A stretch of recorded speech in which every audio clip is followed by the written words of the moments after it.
अब्दुल सत्तार उस्ताद साहब का इस्तेकबाल हो रहा है। उसके बाद शेख नसीर अंडे वाले साहब, शेख नसीर अंडे वाले साहब, उनका भी इस्तेकबाल यहाँ पर हो रहा है। शेख नसीर अंडे वाले साहब, हम 5 स्टार मिठाई वाले, उनका बहुत बहुत शुक्रिया अदा करते हैं हलवाई साहब का। उसके बाद हाजिर ये प्रोग्राम करने वाले नौजवान शेख समीर अक्को हारून को पेश किया जा रहा है। पुरजोर तालियां बजाए हाजिरी, पुरजोर तालियां बजाए। ये इस्तेकबाल हो जाएगा, मतलब सभी का इस्तेकबाल हो जाएगा। हम लोगों को किसी का बुरा नहीं मानना है, हम लोगों को इत्मीनान रखना है।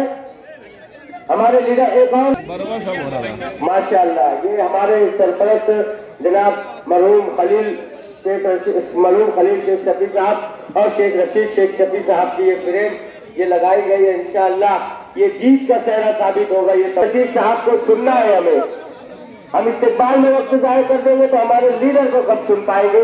तो मैं गुजारिश कर रहा हूँ सर्वर ग्रुप के बाद एक आदमी आप शॉल पहना दे, आप एक आदमी कोई भी शॉल पहना दे, आप तमाम लोगों की जानिब से सभी लोग खड़े हो जाए बस।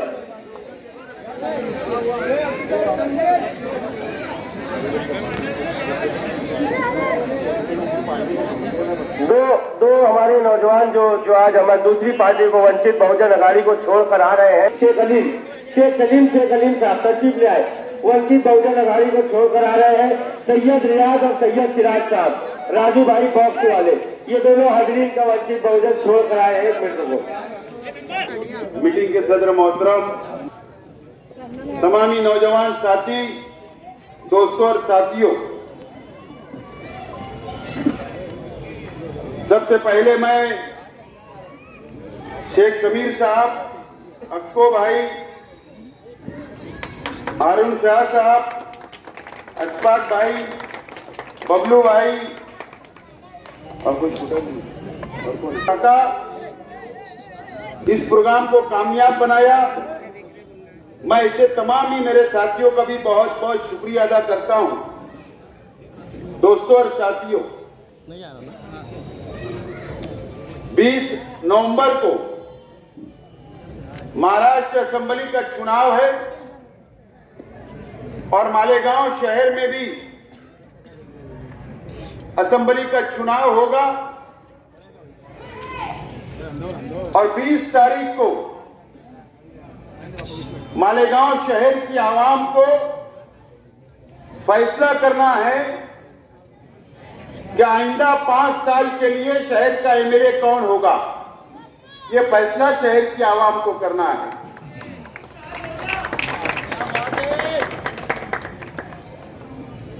यहां पर नौजवानों की बहुत बड़ी तादाद मौजूद है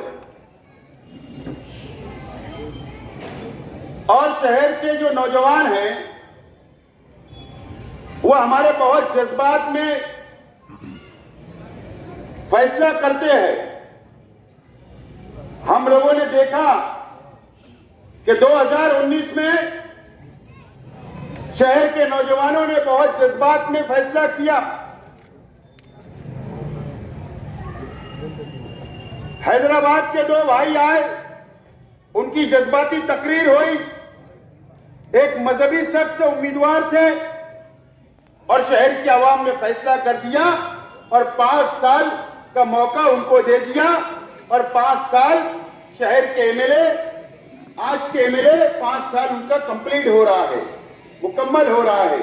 ये बेटा उनका 5 साल मुकम्मल हुआ।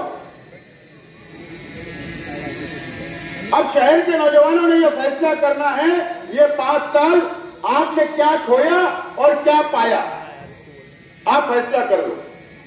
शहर की आवाम फैसला कर ले।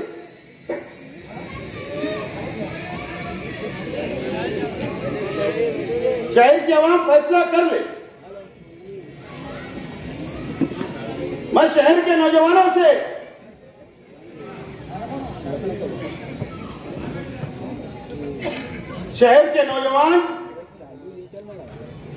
मेरी अपील है, शहर के नौजवानों से,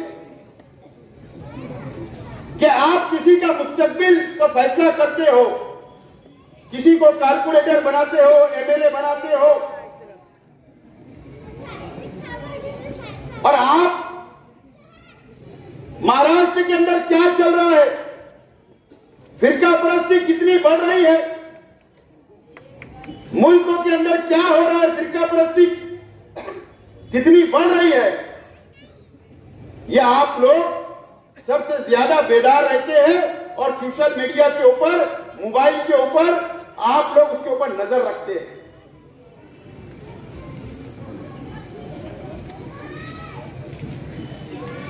मैं इस महाराष्ट्र की बात कर रहा हूं। ठीक है, आप में जज्बा है, मेरे अंदर भी जज्बा है। मैं भी मुसलमान हूं, आप भी मुसलमान हो। जाहिर सी बात है, अगर मुसलमानों के खिलाफ किसने कहा, अगर कोई जहर उगलता है, अगर कोई हमारे हुजूर की शान में गुस्ताखी करता है, तो हर मुसलमान गुस्से में आता है और आना भी चाहिए, एहतजाज करता है और उसकी ख्वाहिश होती है कि हमारे हुजूर की शान में किसी ने भी गुस्ताखी की तो उसको सजा मिलना चाहिए इस हिंदुस्तान के कानून के मुताबिक। आप मुझे बताओ, हमारे हुजूर की शान में गुस्ताखी हुई, रामगिरी महाराज ने हमारे हुजूर की शान में गुस्ताखी की, मुझे बताओ आप लोग, शहर का नौजवान क्यों खामोश हुआ? क्या वजह थी बताओ? उसकी वजह यह थी कि 12 नवंबर आपके सामने था कि अगर हम शहर बंद करेंगे, अगर हम एहतजाज करेंगे, अगर हम जुलूस निकालेंगे तो 12 नवंबर जैसा हाल हमारा नहीं होना चाहिए। यही डर था ना। किसके वजह से? आपको यह डर था कि अगर हम जुलूस निकालेंगे, एहतजाज करेंगे तो हमारे पीछे कौन खड़ा है। आप पीछे पलट के देख रहे होंगे, क्योंकि 12 नवंबर की जो घटना हुई, अगर कोई जेल में गए तो शहीद अब्दुल हमीद रोड के नौजवान गए, शहर के नौजवान गए, और किसके वजह से गए? आज के एमएलए की वजह से गए। अब ऐसी घटना के बाद 12 नवंबर के बाद कोई भी दीनी तंजीम भी आगे नहीं आ रही है कि वो बड़ा एहतजाज करे, शहर बंद कराए या जुलूस निकाले। डर, माफी के साथ कहना चाहता हूं, डर। मुझे बताओ, आज जो पार्टी का उम्मीदवार मेरे अपने सामने है, मुफ्ती इस्माइल साहब, वो एमआईएम के उम्मीदवार हैं। उनका वोट मांगने के लिए हैदराबाद के लोग आएंगे, उनकी वोट मांगने के लिए। लेकिन इलेक्शन खत्म हो जाएगा, हैदराबाद वो चले जाएंगे, एमएलए मुशारफ चौक चले जाएंगे। अगर आपने गलती की तो मुझे बताओ कि आइंदा 5 साल के लिए अगर फिर कोई हमारे हुजूर की शान में गुस्ताखी करेगा, अगर मुसलमानों के खिलाफ जहर उगलेगा, अगर हमारी मस्जिद में घुस के मारने की कोई बात करेगा, तो मुझे बताओ, ये 5 साल के अंदर अगर आज का एमएलए आपके साथ नहीं खड़ा तो क्या गारंटी है कि आइंदा 5 साल भी खड़ा रहेगा? कौन आएगा? मैं आज शहर के नौजवानों से आपसे वादा करता हूं, हम इस हिंदुस्तान के अंदर रहते हैं जो जमहूरी मुल्क है, सब धर्म को अधिकार है, सब समाज को अधिकार है कि अगर उनके धर्म के खिलाफ अगर कोई बोलता है तो वो एहतजाज करे। मैं आज आपसे वादा करता हूं कि दीजिए मुझे जिम्मेदारी, बनाइए मुझे एमएलए, दीजिए मुझे असेंबली के अंदर भेजो आप। अगर महाराष्ट्र के अंदर भी कोई एहतजाज, कोई अगर हमारे हुजूर की शान में गुस्ताखी करेगा, या कोई बीजेपी का एमएलए, आरएसएस का एमएलए, फिरका परस्त पार्टियों का एमएलए अगर ये बोलेगा कि मैं मस्जिद में घुस के मारने की बात करेगा तो सबसे पहले शेख आसिफ आपके आगे रहेगा, आप मेरे पीछे रहेंगे।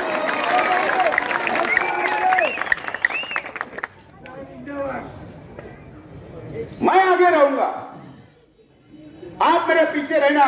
करेंगे हम बड़ा एहतजाज, रास्तों के ऊपर आएंगे, ये हमारा हक है, ये जमहूरी हक है।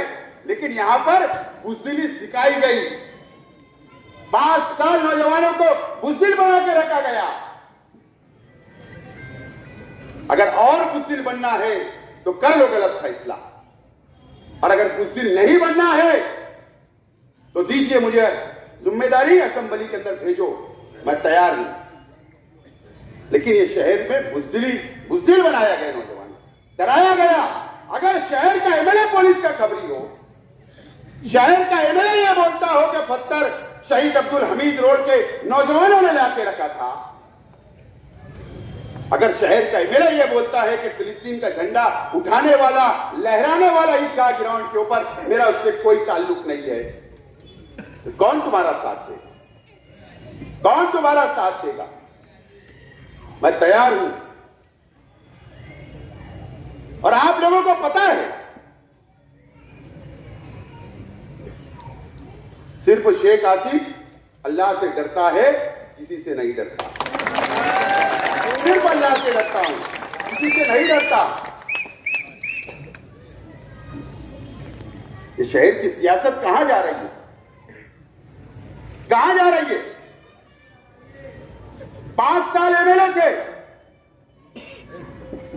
5 साल एमएलए थे। आप जवाब दो शहर के नौजवानों को कि मैंने ये तामीरी काम किया, वो तामीरी काम किया, जवाब दो। 7 नंबर वार्ड में ये दिया, जवाब दो। आप कोई जवाब नहीं दे रहे हो। आप शहर को कोई जवाब देना चाहिए, काम बताना चाहिए, विकास की बात करना चाहिए, डेवलप की बात करना चाहिए। आप क्या बोल रहे हैं? तुम्हारा स्टेट देखो, हमारा स्टेट देखो। ये स्टेट का झगड़ा है क्या? स्टेट का झगड़ा है। शहर को भटकाओ मत मुद्दों से। आप मुद्दे से भटका रहे हो, इलेक्शन को रास्ते से हटा रहे हो। एमएलए साहब, आपको जवाब देना पड़ेगा।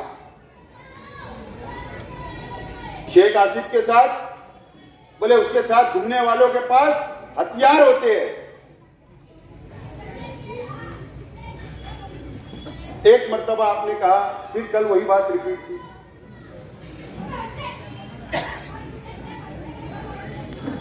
अरे पुलिस को भी समझता है, अगर गलत है तो गलत है। मैं वो सब बात, उस मुद्दे पर जाना नहीं चाहता, मैं उस रास्ते में जाना नहीं चाहता, क्योंकि आज ये इलेक्शन शहर का विकास और इस महाराष्ट्र के अंदर जो फिरका परस्ती बढ़ रही है, जो भारतीय जनता पार्टी, आरएसएस, बजरंग दल जैसी तंजीमें जो मुसलमानों पे अत्याचार कर रही है, हमारे मजहब पर हमला कर रही है, मस्जिदों में हमला कर रही है, ये बात कारपोरेशन के हॉल में बोलने वाली नहीं है। ये शहर के एमएलए की जिम्मेदारी थी कि वो असेंबली के अंदर बोलना चाहिए था। रामगिरी महाराज को अटक होना चाहिए था, ये असेंबली में बोलने की बात थी। कोई शख्स बोलता है कि मैं मस्जिद में घुस के मारूंगा, तो ये असेंबली में बोलने वाली बात है। वहीं कानून बनता, वहीं पर अटक होती है, वहीं पर हुक्म होता है। लेकिन आपने वहां जाकर कुछ नहीं कहा। मैं मेरी मां बहनों से कहना चाहता हूं, मेरी मां बहनें, अल्लाह का करम है, यह हमारा मस्जिद और मीनारों का शहर, हमारी मां बहनें पर्दे में रहती है। जब बाहर भी निकलती है तो हिजाब में निकलती है। यह अल्लाह का करम है, मेरी मां बहनें शहर। लेकिन आज इलेक्शन है, अगर मैं आज नहीं बोलूंगा तो कब बोलूंगा? क्या होता है, 5 साल इलेक्शन नहीं, 5 साल कभी इस्तेमा नहीं होता औरतों का, कभी 5 साल नहीं। जब इलेक्शन आता है, जब इस्तेमा शुरू हो जाता है। जब इलेक्शन आता है, इस्लाम आसरा शुरू हो जाता है। जब इलेक्शन आता है, मस्जिदों के अंदर मैंने देखा, मेरे पास है एक तंजीम व्हाट्सएप के ऊपर ये चलाती है कि कल्बों और अदारों को जोड़ने के लिए फला मस्जिद के अंदर एक मशवरती मीटिंग है, इस्लाह करने के लिए, वार्ड की कमेटी बनाने के लिए। ठीक, अच्छी बात है, इस्लाह होना चाहिए, इस्तेमा होना चाहिए, दीन फैलना चाहिए, इस्लाम फैलना चाहिए, बिल्कुल होना चाहिए, तैयार है हम भी, लेकिन नीयत भी साफ होना चाहिए, नीयत भी साफ होना चाहिए। इलेक्शन के वक्त मेरी मां बहनें बहुत मोम दिल होती है, बहुत मोम दिल होती है, और इस्तेमा के नाम पे लोगों को जमा किया जाता, उसके बाद धीरे धीरे बात बोली जाती, दीन की बातें होते होते होते लास्ट के 5 मिनट में भैया को वोट देना, भैया को वोट देना। बता, वोट मांगने की जगह है क्या? अगर मैं शेख आसिफ, मैं भी मुसलमान हूं, मैं भी एक अल्लाह, एक रसूल, एक कुरान को मानने वाला हूं, अगर मैं किसी मस्जिद में जाके नमाज पढ़ा और खड़े रह गया आज 5 बजे, और मैंने अगर सियासत वहां पर वोट मांग ली, तो बवाल होगा कि नहीं बताओ? इतराज होगा कि नहीं बताओ? मुसल्ली इतराज करेंगे, ट्रस्टियान इतराज करेंगे, लेकिन वहां हक नहीं है मुझे, और ना मैं कभी जिंदगी में ऐसा काम करूंगा। लेकिन ये तमाम ही हमारी मां बहनों की वोट लेने के लिए, हमारी मां बहनों को भी भटकाने की कोशिश की जाती है। किसके लिए? किसके लिए? चलो अच्छी बात है, अगर जन्नत का टिकट देने वाले हो, ये काम से जन्नत का टिकट, एमएलए की कुर्सी से जन्नत का टिकट मिलेगा तो बिल्कुल होना चाहिए, बोलना चाहिए वोट दो। अरे ये सियासत है, एक एमएलए की कुर्सी है, उसके लिए चल रहा है। वहां जाकर 2019 में गए, 2019 में चुनकर शहर की आवाम ने दिया, मां बहनों ने दिया, बुजुर्गों ने, नौजवानों ने बेच दिया। क्या किया पता है आपको? मैं बार बार ये दोहरा रहा हूं हर मीटिंग में, और शेख आसिफ कभी झूठ नहीं बोलता, सियासी आदमी हूं, झूठ नहीं बोलता, अल्लाह गवाह है। लेकिन 2019 के अंदर नतीजे आए, पेटी खुली, वो चुन कर आ गए। 3 दिन शहर में घूमे, चौथे दिन आज के वजीर आला, आज के मुख्यमंत्री की गाड़ी आई, चांदोड़ का आदमी आया, बड़ी गाड़ी लेकर, भारी वाली, इनको बैठाकर लेकर गया। वो कौन सी पार्टी चुन गया है? एमआईएम से। सरकार किसकी बन रही? महाविकास आघाड़ी। अभी सरकार किसकी है? बीजेपी और शिंदे साहब की है। आपने क्यों चुनकर दिया? आपने इसलिए चुनकर दिया कि वहां जाओ और शिवसेना और बीजेपी के खिलाफ रहो, इसलिए आपने चुनकर दिया था ना। जाओ वहां पर बीजेपी के एमएलए अगर मुसलमानों के खिलाफ बोलते तो उनका मुंह तो जवाब दो, इसके लिए चुनकर दिया। जाओ वहां पर मालेगांव का विकास करो, इसलिए चुनकर दिया। लेकिन चौथे दिन यहां से गाड़ी में गए, क्या तो जवाब देना।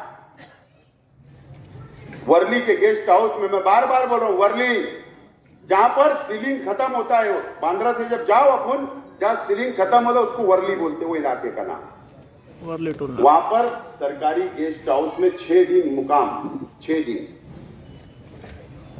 उसके बाद एक दिन, मैंने इससे पहले एक बात और दिलचस्प बताई थी आपको, मुस्तकिम डिग्निटी बोल नहीं रहा है, बड़ी ताज्जुब की बात है। तुम्हारे लिए मटेरियल है, ले लो तुम। मुस्तकिम डिग्निटी जहां तक मेरी मालूमात है,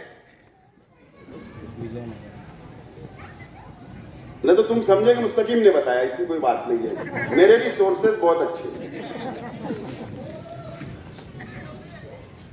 मुस्तकिम डिग्निटी भी साफ था, ऐसी मेरी मालूमात। उसके बाद एक दिन वो थाना की एक होटल में रुके। उसके बाद क्या हुआ क्या नहीं, अब मुस्तकिम का ही है चाय पानी करने रोड पर, तो जिसने ये इनको लेकर गया था उसको क्या इन्होंने बोले, माल उठाने का था, माल की डीलिंग हो चुकी होगी, तो बोले ऐसा करो आप हमको मालेगांव छोड़ दो, ऐसा जो भी इनका प्लानिंग हुआ, जो मेरी मालूमात है। मुस्तकिम डिग्निटी आज के एमएलए साहब मुफ्ती मोहम्मद इस्माइल कासमी साहब वो गाड़ी के अंदर रात में आए, रात 2-3 बजे मुस्तकिम डिग्निटी को उतारा और गाड़ी वाले को बोले यार हमको छोड़ दो, बहुत दिन हो गए, अब हम लोग फोन करेंगे जब बात होगी। मुस्तकिम समझा अच्छी बात है, चलो 7 दिन से अपन बॉम्बे में थे, अब यहां आ गए, आराम से कामकाज करेंगे जब देखेंगे। और इनका क्या तय हुआ कि सुबह 12 बजे दोबारा मिलते और अपन आगे बात बढ़ाते। अब मुस्तकिम डिग्निटी सो के उठा और 12 बजे फोन किया, सलाम दुआ हो होगी, कहां पर है आप?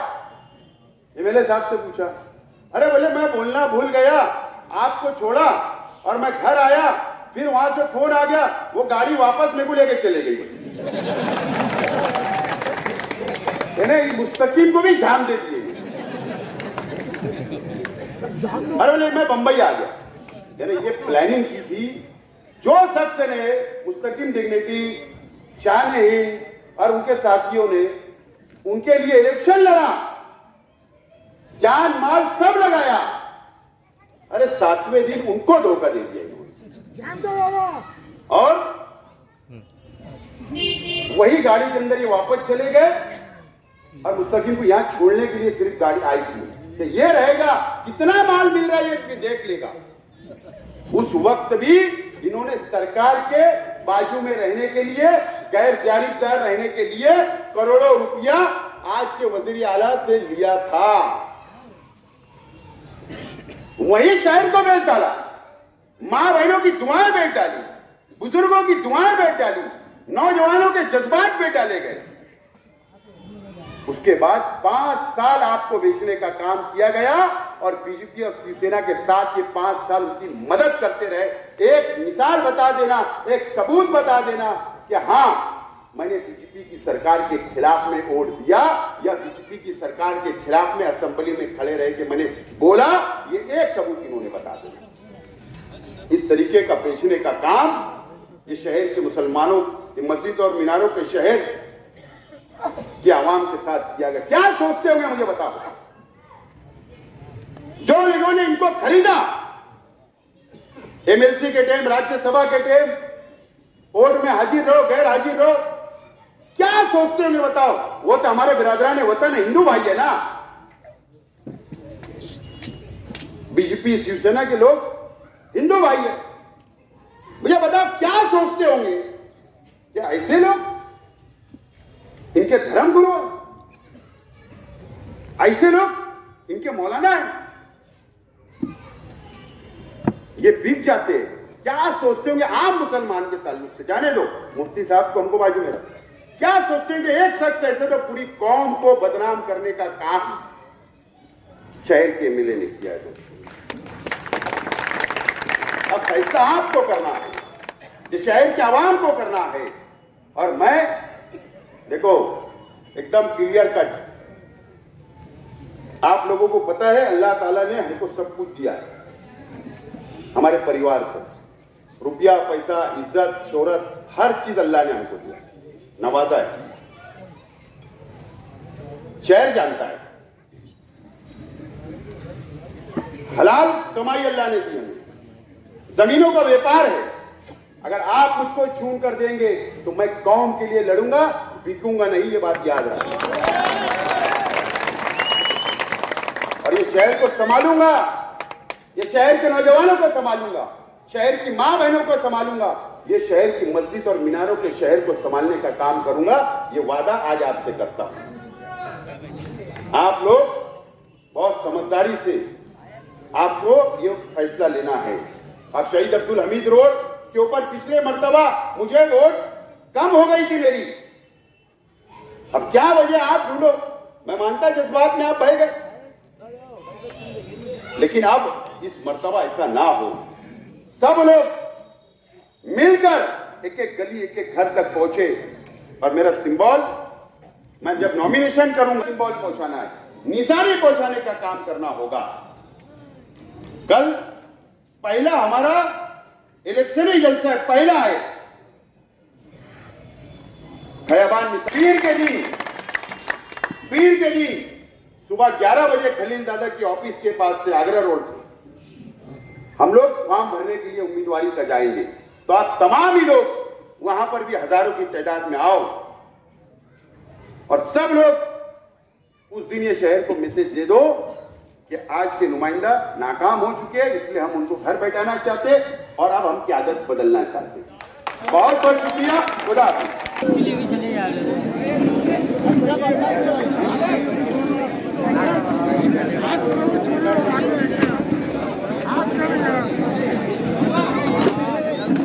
डायमंड कारपेट, हमारे वहाँ कारपेट, ग्रास, हेडलोन, रेलवे वाला कारपेट होलसेल रेट में दिया जाता है। हमारा पता याद रखें, मुस्तफा बंगार बाजार, डायमंड कारपेट।